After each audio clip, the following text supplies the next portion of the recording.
আসবে না, কিন্তু নবীর যে দায়িত্ব ছিল সৎ কাজের আদেশ অসৎ কাজের নিষেধ, সেটা আমাদেরকে দেওয়া হয়েছে।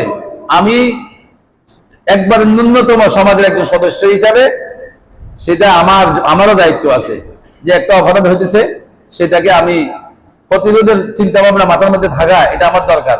যেমন আমি দেখছি আমার দায়িত্ববোধ থেকে আমি আপনাদেরকে বলা, এটা আমার দায়িত্ব। আমি দেখি যদি আরেকদিন ফিরাই, আমি যদি জুমার সময় বলি, আবার যারা এই কাজ করে অপকার করে তারা রাগ হইব, এক শ্রেণীর লোক আমার উপরে নারাজ হয়ে যাবো, এই কথা চিন্তা করে যদি আমি না বলি, কালকে আমাদের ময়দানে আপনারা এবং যারা করতেছে অপরাধ সবাই মিলিয়ে আমাকে অপরাধী সাব্যস্ত করবেন। এখন আপনারা যারা দেখতেছেন অপরাধ হইতেছে, আপনারা যদি আপনাদের অবস্থান থেকে এটাকে ঘৃণা না করেন, এটাকে প্রতিরোধের চিন্তা না করেন, তো আস্তে আস্তে আমাদের সামাজিক শৃঙ্খলা ভঙ্গ হবে। আমরা সেই অপরাধী হব, এটার জন্য আমরাও দায়ী হইব।